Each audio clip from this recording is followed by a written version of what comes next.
I've got Barak here. If I just kill a disfavored, he's going to be so unhappy. I'll see what I can do. He nods mutely. I'm not sure I'm going to kill the other guy yet, but we'll see. Oh, poor Barak. I feel so bad for the guy. He's so self-aware of the fact that he is literally living in that armor and has been in that armor since the conquest of the Tiers began years ago. Though I'm not exactly sure on the timeline of when the Edict of Storms was invoked. But poor Barak. Poor Barak. Lower the ramp.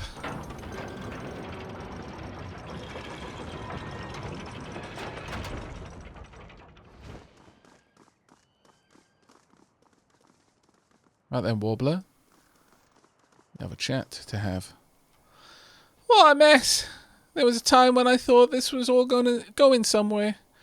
The Butcher had, some ideas, some plans. At least there's the Oathbound. The Archon will appreciate the gift. Might even promote me. Or at least not ram a spear at my backside.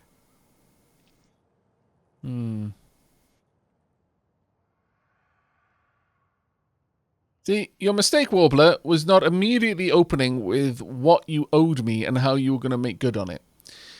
Sadly, the other guy did open with what I would get from killing you.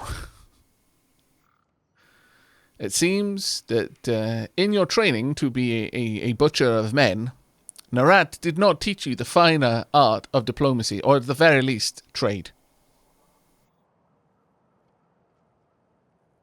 Yeah, I think the game narrative starts a few years after the campaign.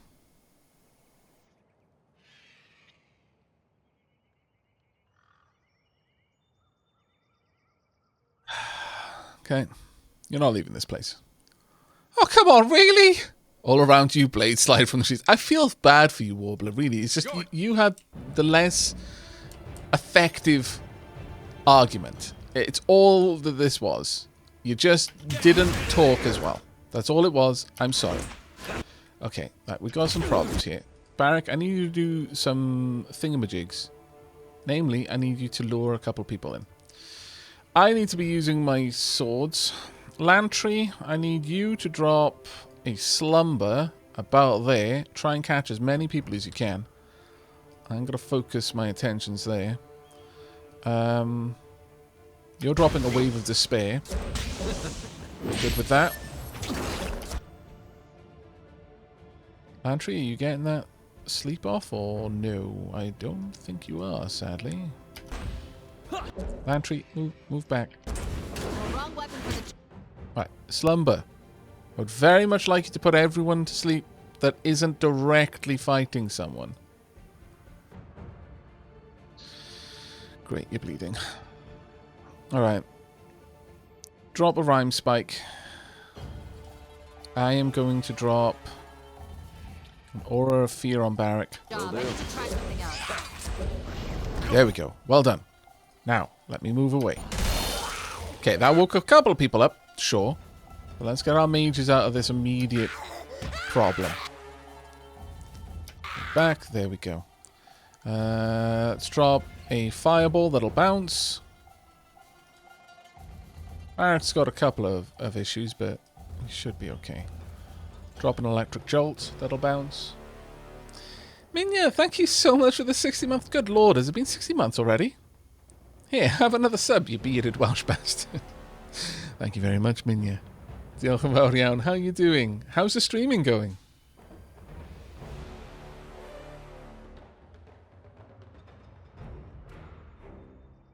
Just making sure everyone is using their abilities. Barak, you are currently using an ability. I'm not sure exactly which one it is you're going for. It isn't that one. It is Defender's Charge. Okay. By your command. Okay, I accidentally just woke everyone up. Some days, things just don't go your way, I guess. Drop another fireball in there then. Lantry. I'll take care of it. Very nice application of that spell there. Let's get some healing down. I'm going to follow up with my own healing as well. Get healing wisps. A lot of peeps are dying pretty hard right now. And there's a lot of damage being applied. Mostly, I would say, it's the benefit of the fireball, just annihilating them. That bouncing fireball is probably the best spell that I've made so far. Let's go for concussive bolt. Will do. Lantry, I'm going to let you do what you want. And electric jolt. Follow up with that. Okay, maybe not.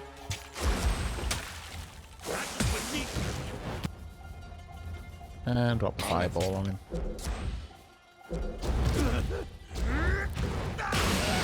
Pop. Right.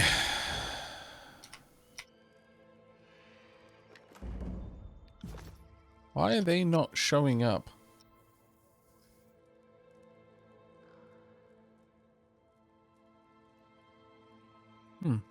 Curious.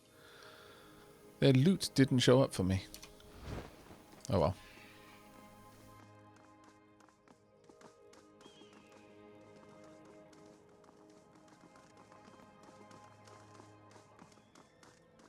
Well, my lurking time is over, and I'm off to Zzz. So have a good one. Take care, Zixu.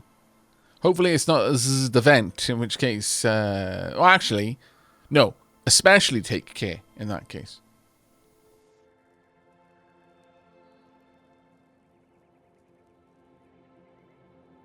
There's something profoundly wondrous in outliving your enemies. He grins, something feral in the way his lips curve over his eye teeth. Get these ropes off me and I'll tell you why I'm out here. I'm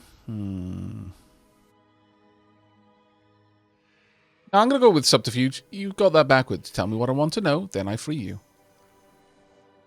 He says nothing for a moment, scrutinizing you with narrowed eyes. Fine. My team wasn't the first Iron Guard Achelous sent to this estate. The others never reported back. We were dispatched to recover whatever was left of them. But we found precisely nothing. No gear, no evidence of a fight. Nothing that seemed a sign left for other disfavored to find. Then Rolls hit us. At night. By surprise. Like a motherless coward. We'd set watch, obviously, but one of his mages did something to Corex and kept him from calling out. It was the pain of him burning that woke me and the others. The only reason we were able to kill the chorusmen we did. He shudders, then releases a sigh. No one else survived. Only the General's grace saved me. We canvassed the area pretty thoroughly before Rolls showed up. Only place we'd stayed out of was the cave in the back. The hole scared Rolls shitless, though, so he closed it up.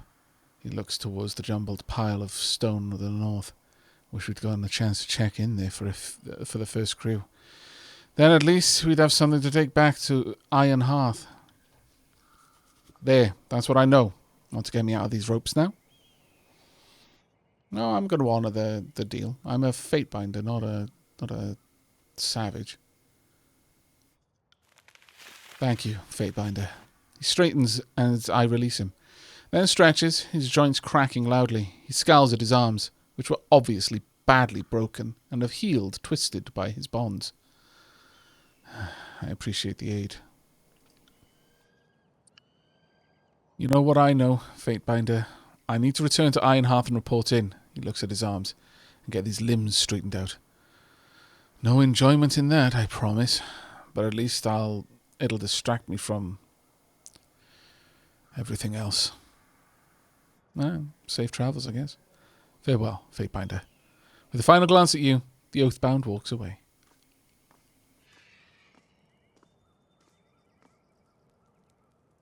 Interesting. Very, very interesting. Okay, we got a little area up there that we can get to. But let's go back and talk to Gwyneth first.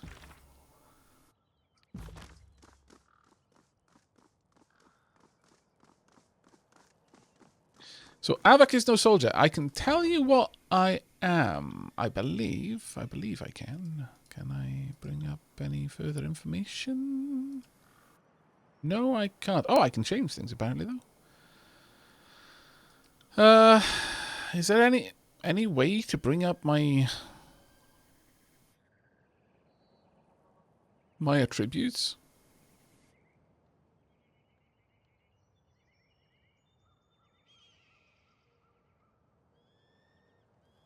Or is that just purely backstory stuff that I can't then review? Oh no, nope, not in there either. Maybe it isn't something that I can easily review. Sorry. How time flies. Keep up the great work. You are amazing. Oh, thank you very much, Shadow. That's very kind of you to say. Thank you very much for the 40 months. My goodness. And Kuduk, thank you very much for the 30 months.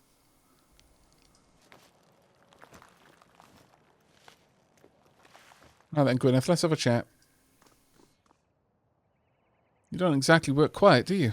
I suppose that ruckus means it's all taken care of then? Clean and tidy? They're no longer a problem. She takes a deep breath and exhales. That's... well, it's a relief and a half. There was always the chance we'd get stuck out here. That the mountain would move again, or, Kyros forbid, Cairn would come back to finish what he started. So Wags, one of our specialists, he cooked us up this alchemical compound called Ocean's Fire. Burns as fast and as hot as a Wrathcaster's spell. Set correctly, it'll clear the cave entrance out in an instant. But if it gets bumped wrong, say, by some idiot chorus conscripts, we'll all meet the void well charred. I'm not a guild apprentice, sadly. Give me the Ocean Fire and I'll see to the cave entrance. Her sigh reveals profound relief, and she accompanies it with a nod. Thank you. Be extraordinarily careful with it. You don't want to be within 20 paces when the paste meets the air.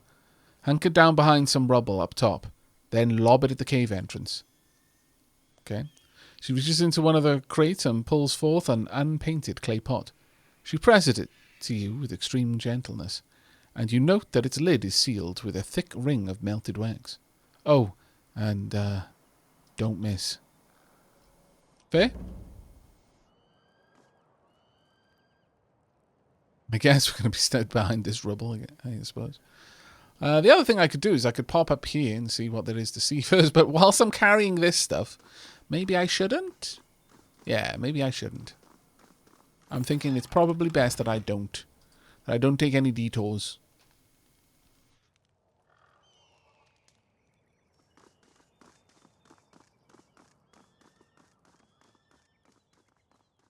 But I do believe that my character is primarily mage-focused. Don't think he was... Oh, I can actually just use it. The chorus collapsed the entrance of the cave, blah, blah, blah. Clearing it by hand. Use the ocean fire. Expose the jar of ocean fire to the air, starting its ignition process. Okay, we all run away. That's good. There we go. Done and done. Nice and easy. Explore the cave. But first... how about I climb up this rope?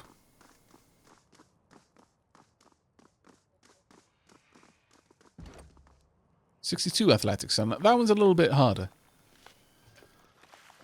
You want me to be subtle? Yes. Thank you, Eb. Your cooperation is appreciated, truly. Alright, search the cave for any sign of the sage who contacted you. Will do.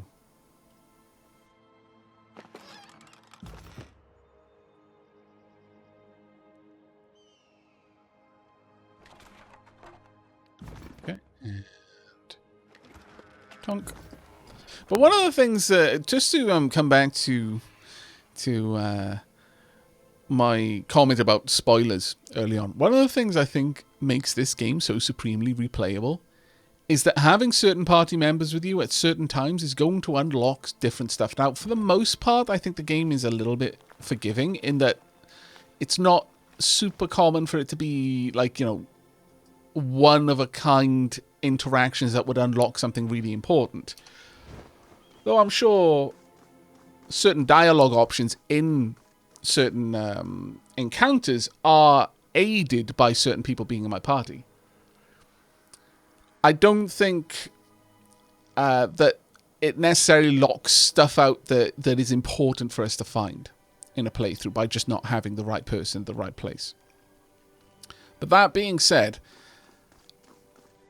I'm definitely looking forward to playing this through with a different style of character, but also with different primary party members with me. I'll stay downwind of our enemies.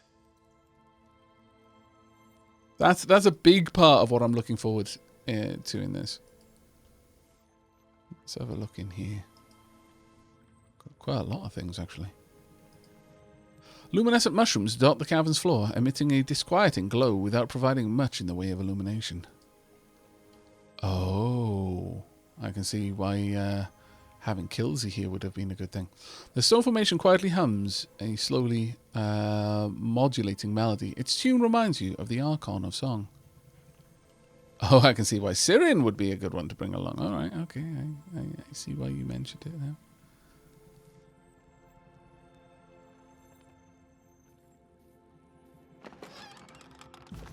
And what we got over here? Cheese.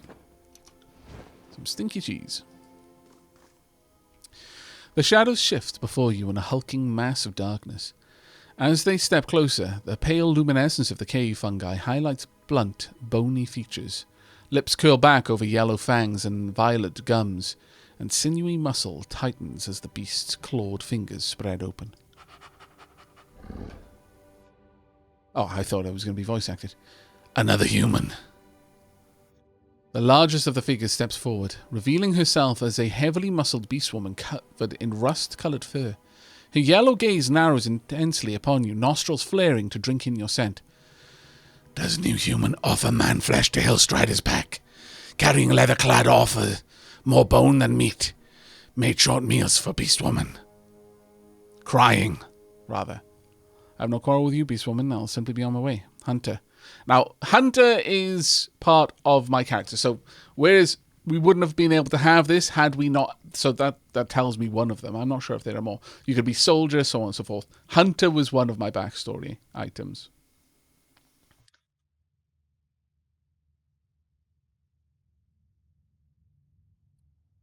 Okay, clear the way. I have no time for this. You ate the people who came before. I opened your cave for you. I'm going to growl. I'm no mere human. Beastwoman will obey. Human smells of northern beastwoman milk. She peers down at you. Hillstrider hears strength of longhunts in human words. Go through before Hillstrider changes mind. Bearing in mind that when we first met Kelsey, it seemed like the right thing for me to just cuff her when she was snarling at me. It was like, no, we're not going to back down. And that appears to have been the right thing to do, since Kelsey seemed to, well, at first was ferociously offended, and then yielded, and then we gained a bunch of loyalty for our straightforward ways.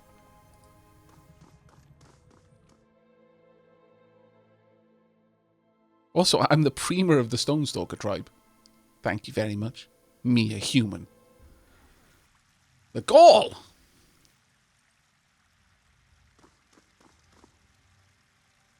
Piersman, but this is not the old walls. Do they not realize their presence here is forbidden? Outsiders, run! The ones who got away.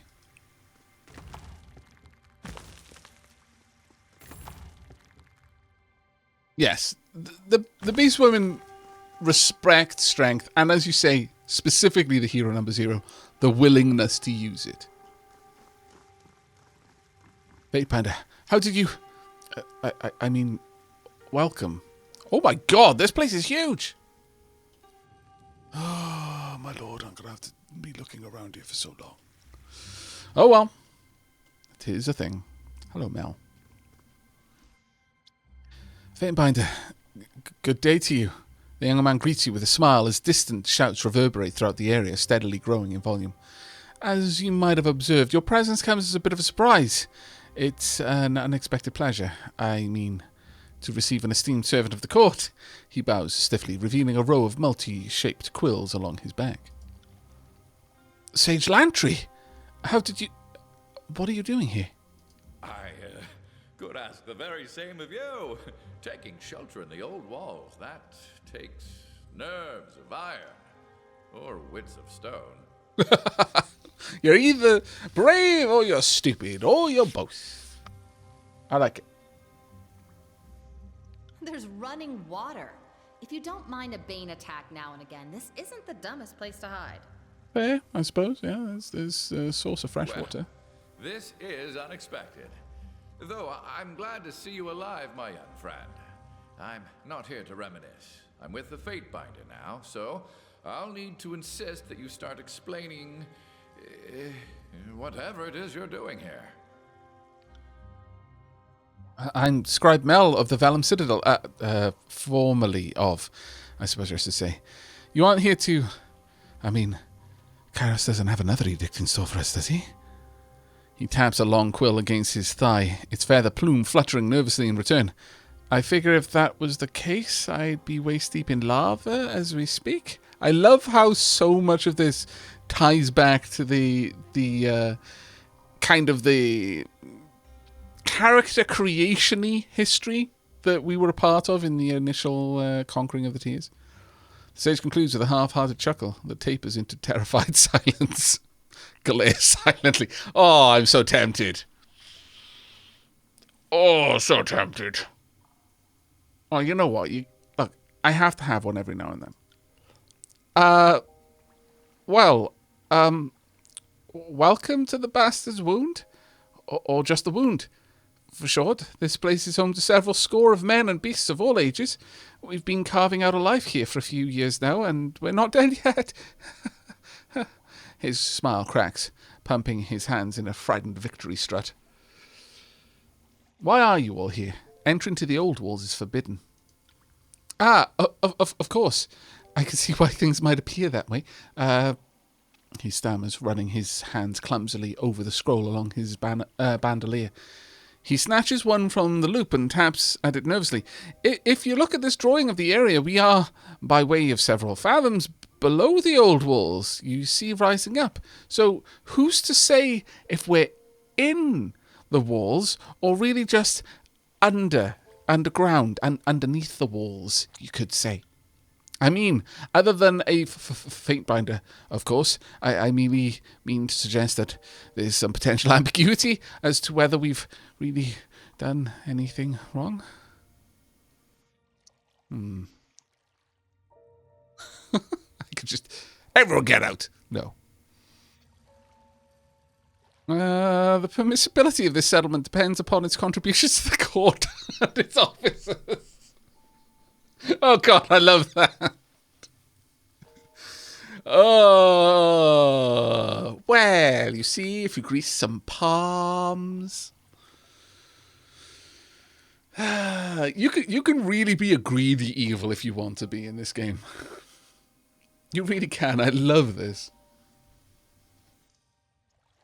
You can disobey the law if you pay your taxes. To me.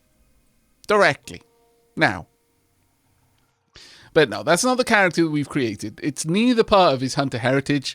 That kind of subterfuge isn't really how his beastman kind of beast tribe trained mind would work at its basis levels, at the lowest levels. The inner child that informs all of his adult actions, nor is it the training that he was given at Tunon's court. Tunon is again, the Archon of Justice.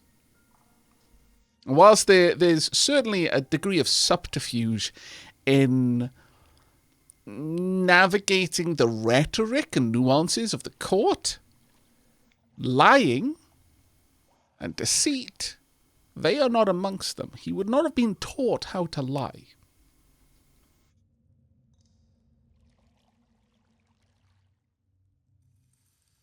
Examine the parchment. Sketched upon the crumpled parchment is a cross-section of what appears to be the old walls running through the mountainous region of the Basseterre. This map is accurate. These old walls run almost entirely under the mountains. The upper reaches of the old walls are just a few stories above the valley floor. Judging from the map, the old wall slopes upwards as it travels north, and downwards as it heads south. Crumple the parchment, toss it aside. To say nothing of settlement, you and everyone here is guilty of trespass. I'm so tempted.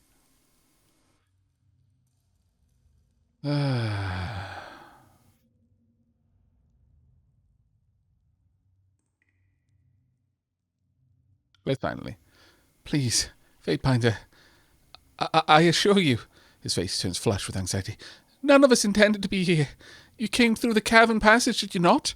Then you can see how simple a mistake this all is. We thought we were exploring a cavern. We certainly did not set out to explore the old walls. We didn't even know that were buried down here. I'm not here to condemn this settlement. Yet. Thank you, Fatebinder.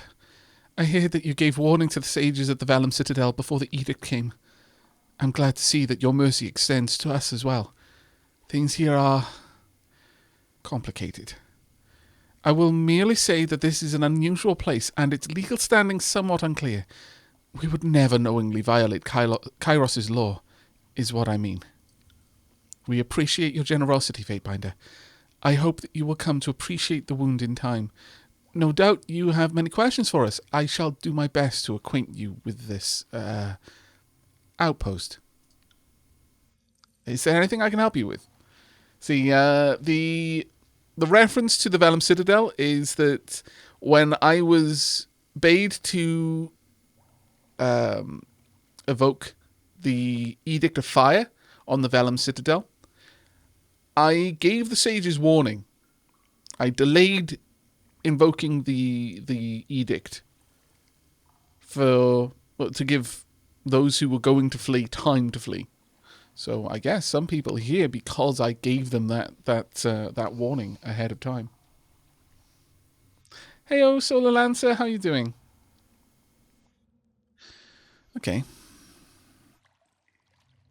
I have questions about the wound and its history. The analysis and creation of historical documents was one of my chief areas of focus at the Citadel, and I've had enough time to acquaint myself with the particulars of this place, so I suppose I'm the person to ask? What would you like to know? How did everyone get here? This place was discovered 3 years ago by braver and more adventurous souls than Master Lexim. Okay, so that's probably Sage Allen. And I. We're relative newcomers, going on about a year at this point. When Cairn smashed Rostrum Foros Manor, his supporters fled into the cracked mountainside and discovered this place. At the time, life here with the Bane sounded better than life at war with the Archons. From there, the settlement grew in spurts. We are far off the beaten path, so visitors are rare, but the few we've gotten have often made this place home. Not every encounter with the outside has been positive. When some disfavoured found us, things got ugly fast. But the bloodshed was limited, and the survivors joined us in the end, if a bit reluctantly. What do you know about this place? Remarkable place, is it not? He stretches his arms apart, looking around for emphasis.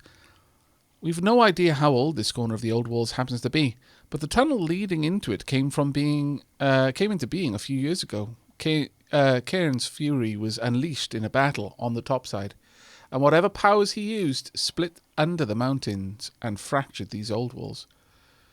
Or spilt under the mountains. He points upwards, past the crashing waterfalls and towards the exposed sky.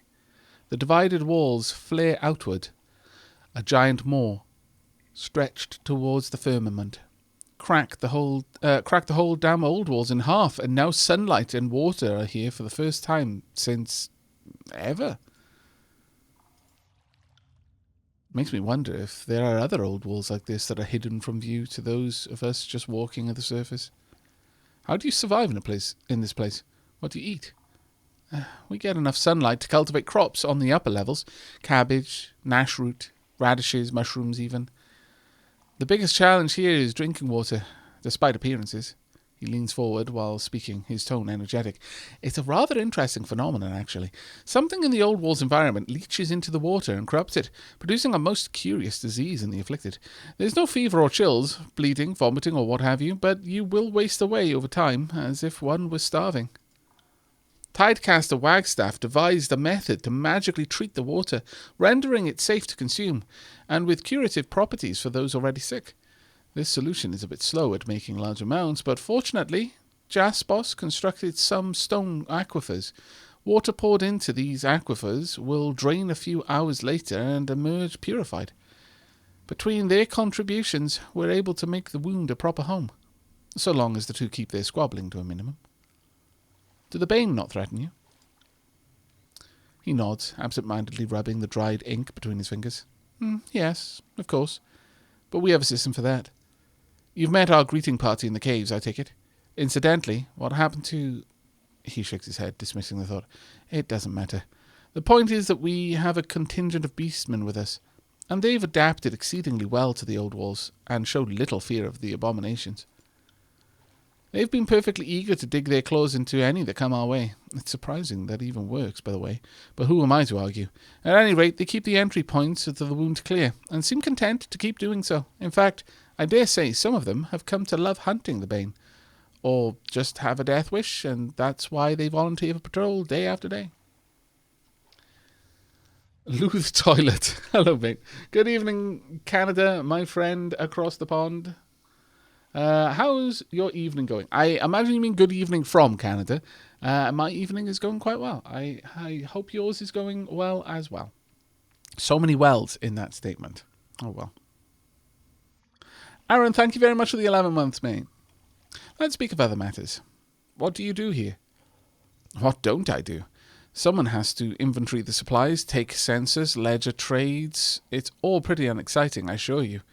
I happen to like playing steward. Balancing numbers is easy for me, and I have far more responsibilities than I ever did as a mere scribe at the Citadel.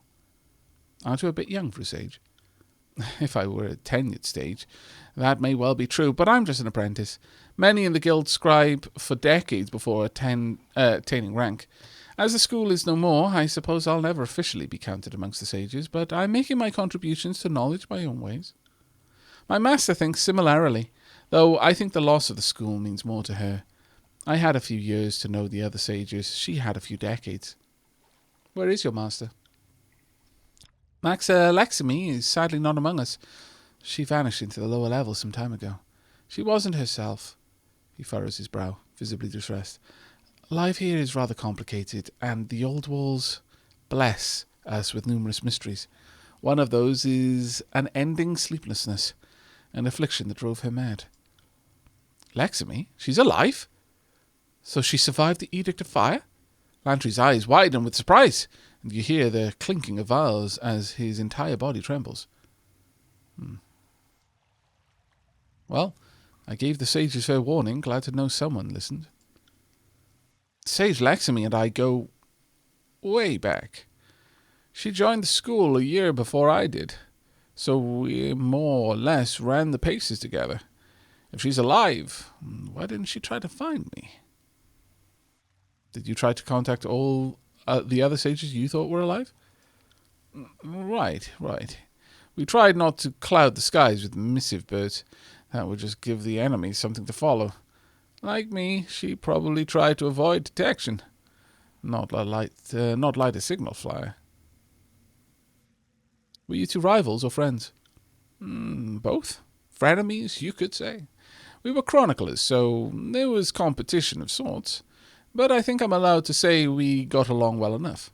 Not that many of my friendships survived the politics. I was in favor of surrendering the school to Kyros. Hardly a popular outlook, that one.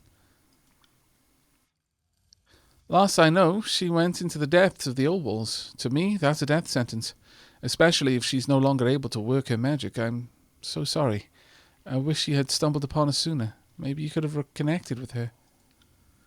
Her mind was dwindling, and I know she was fixated on making sure everything she carried out at the Vellum Citadel was hidden and safe.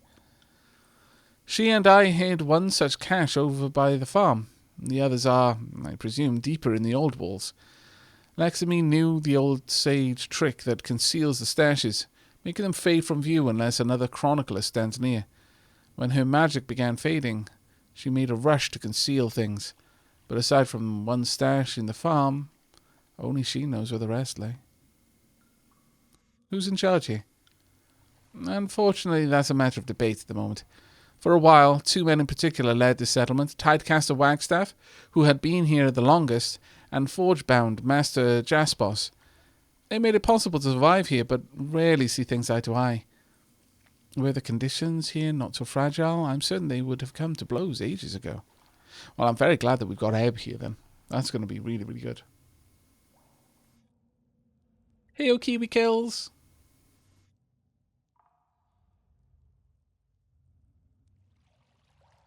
And hello, Mork. How you doing, mate? Yes, I appear to be playing Splat's favourite RPG.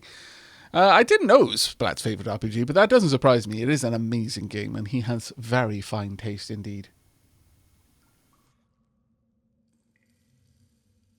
Wait a second, Tidecaster Wagstaff? Is that what you said? Yes, the sage pauses to give Ebb a head to look and nods with a knowing smile. I believe Wagstaff will be most amused to see another Tidecaster. He's been here as long as any. Most of the folk here credit him with making the whole place possible. Oh, I'm sure this will be amusing. Okay, address Ebb. There's another Tidecaster alive, yet you seem largely disinterested. Of course, because all us Tidecasters sleep together in a big clamshell made of solid moonlight. Look, I'm glad Wagstaff is alive and well. I'm just curious why this fucking coward didn't join us in our battle against Kyros. Whoa. No need to get so angry with me. I was just curious because you made a big deal out of being the last one left on the continent.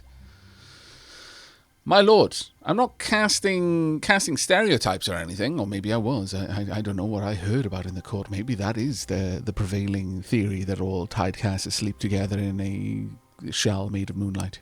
Sounds actually quite romantic. I'm curious to hear what he's been doing that made it impossible for him to join the rest of us in battle. I'm just angry that I can't play my last Tidecaster ever argument as to why I'm amazing and you should value my life over the lives of your inferior followers. It's fine. I'll adapt. I love you, Ebb. There was also a beast woman, Reef Talon. Really quite a remarkable creature, actually. She held this place together and kept tempers at bay until fairly recently. She was as worthy a leader as we've seen in the wound, but she's no longer with us. So the bickering between Jaspos and Wagstaff continues. Okay. What happened to Reef Talon? Reef Talon was our bulwark against not only the Bane, but death itself. She had a mystic gift, or so we thought. Her touch brought everyone, the wounded, the sick, the dying, back from the dead. But it changed them. The curse wasn't noticeable at first, but seemingly without fail, those healed would slowly but surely stop sleeping. A minor malady at first, but a cumulative one. As days and weeks go on, they lose themselves. Depression, malaise, paranoia, and unending unto itself. My master, Lexamy, was treated by Reef Talon, and in her case, she lost her ability to work magic. Between this and some disputes about whether it's proper for a beast woman to lead humans resulted in Reef Talon leaving the wound, disappearing into the depths of the old walls. Many of the sleepless followed. The sleepless that left haven't returned, so it's hard to be optimistic about any of this. That's an unusual power. Can't say I've heard of a beastman mystic that does such things. I regret not being a better student of beastman magics, but I concur. This is most unusual. What's stranger still, Reef Talon did not boast about being a mystic, and beasts are nothing if not boastful. Hey! Well, actually fair, I suppose. I have a hypothesis. Perhaps she slew so many Bane, their sickly powers have soaked into her very touch. He shrugged, letting out a long sigh, but it's just a speculation. All I know for sure is scores of lives were inadvertently ruined by her healing gift, and the folks here have some complicated feelings towards Reef Talon. Oh, it's so fascinating, this place. Howdy folks, unexpected stream tonight, and a game I've never seen before. Didn't catch it last time. Always excited to see new, to me, stuff. Well, hello, Marlowe's Folly. I hope you enjoy the stream. This is easily one of the best RPGs I've played in recent memory. Easily. There's a lot of world building here. I'd actually go as far as to say this might be the best CRPG of the 2000s so far. I'm not a well, how should I put it? I'm not a thorough connoisseur of the genre, so there may be a couple of gems that have slipped past me. So, you know, I wouldn't necessarily, you know, go out on a limb and say, no, absolutely this is the best, but it's definitely up there, if not the best. I think that this is better than Path of Exile, in my opinion. He pauses in thought, nervously rolling a quill between his fingers. None have recovered, unfortunately. The end result appears to be inevitable. Still, I can't help but wonder if Reef Talon could have corrected this. It's a shame. You should know, Fatebinder, that there are a small number of people that have been treated by Reef Talon but haven't fully lost their grip on things. Jaspos' apprentice, Isley, for one. It is, though, just a matter of time until the worst sets in. Well, tell me about Jaspos. Look for the broad-shouldered man with the booming voice. He's almost always taking out his frustration on some poor rock or boulder just there, by his forge. He points northwest towards a plume of smoke rising above the surrounding walls. Jaspos and his two apprentices arrived some time after Wagstaff. I think we worried he'd be a true loyalist and demand we surrender to Kyros, but he's taken a shine to this place and is trying to create his own little corner of Taratus. I think he likes the seclusion and being surrounded by a variety of rock types. He built most of the bridges you see here. Some cisterns to filter water. He's a one-man work crew. And he knows it, unfortunately. He has more than a few supporters, particularly since he created those purifying aquifers. The water here causes illness, and without his help, most of us wouldn't have enough clean water to drink. All right, tell me about Wagstaff. He chuckles, his lips pressed together into a slight, knowing smile. Prickly old fellow, Wagstaff. One of the last tidecasters in the tiers, I believe. His eyes widen in sudden realization. His kind were enemies of Kyros, true, but I'm certain he has no personal designs against the Overlord, Fatebinder. Had you told another caster is lurking in the tiers, Wagstaff wouldn't have been the first guess, but I'm not wholly surprised either. He insisted the Exodus was a foolish, cowardly plan. At least he's sticking to his convictions on this matter. He's not one for pleasantries or charisma of any sort, actually, but he is a master of his craft. He was the first to treat the toxic water in these old walls, and to date, it's the only cure that works. The wound would be in a bad shape without him. Give him some time, and you might see beyond the gruff exterior. Just know that he prefers the solitude of his pool, so don't head over there unless you're willing to suffer his glare. All right. The Beast Woman was in charge. That is a bit unusual. Indeed, but Reef Talon is a most unusual beast. She's a lot more focused, patient, and sensible than the other beasts I've encountered. Anyway, Reef Talon was able to organize beasts and humans into effective patrols against the Bane. With her in charge of defense, casualties dropped. No Bane ever slipped into the common area, and disputes between beasts all but disappeared. At a certain point, it seemed foolish not to have her in charge. Well, I don't really see a problem with having her in charge for obvious reasons. It's my heritage, but it seems uncommon for them to be in charge of humans. We've had a few beastmen wander into our refuge, and I don't know how or why, but life here changes them. I don't know if it's the Bane, something in the water, something about the magics of the place. After a span or two living with us, most beastmen just seem to become a bit more civilized, relaxed. Maybe speak to some of our beastmen. Perhaps you'll agree. Well, that was an awful lot of talking. Is there anything else I can help with? No. Very well, Fatebinder. If you haven't done so yet, please speak with Jaspos or Wagstaff.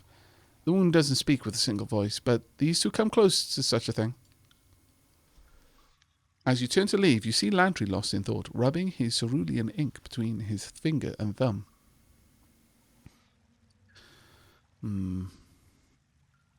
Tell me more about this Lexamy person. She's an old friend of mine, And by now, you've already detected the understatement in my voice. So ask your question. I like you, Lantry. You're amazing. Memna, thank you very much for this resubscription. 14 months and counting. 14 dapper months. Cheers. Well, cheer to you.